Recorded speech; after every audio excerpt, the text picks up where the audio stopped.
One index tells you what a document contains. The other tells you which documents contain a term. Build both, and the architecture of fast search suddenly clicks.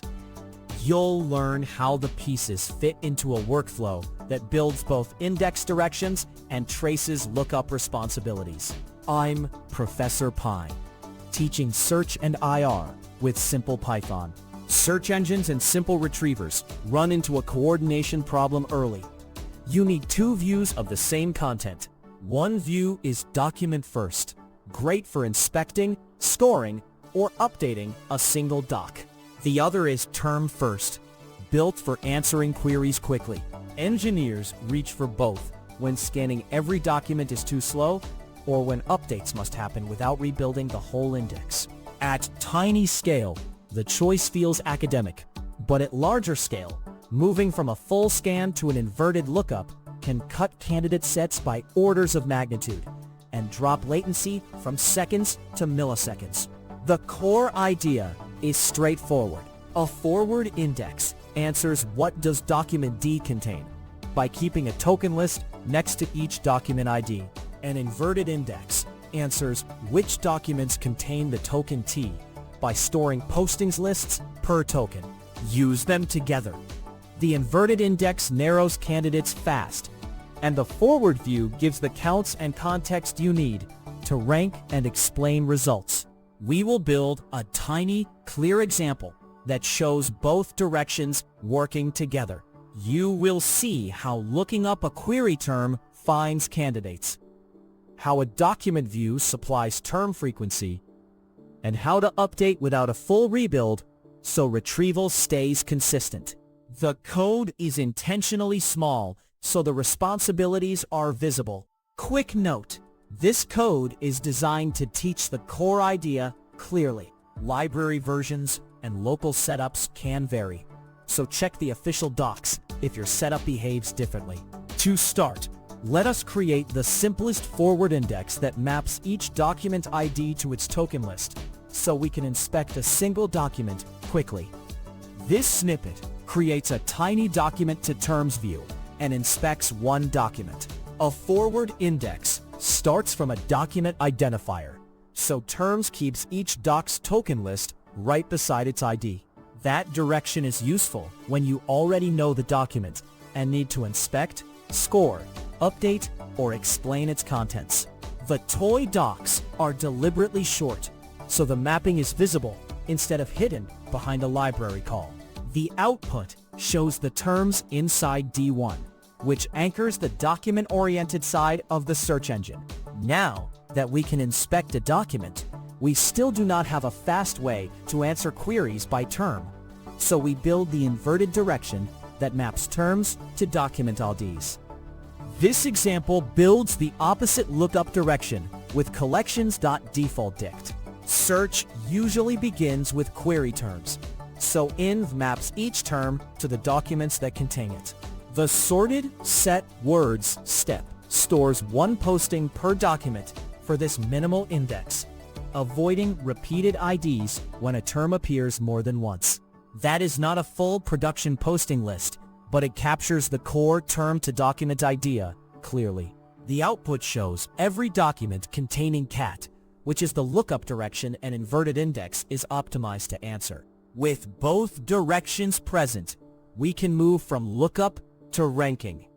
But naive ranking over the whole corpus would waste work. So next, we use the inverted index to narrow candidates and the forward view to count matches. This code ranks candidate documents for a two-term query. The inverted index first narrows the work to canned, the documents that contain cat or milk. Then terms supplies each candidate's document side tokens, so the score can count how many query terms are present.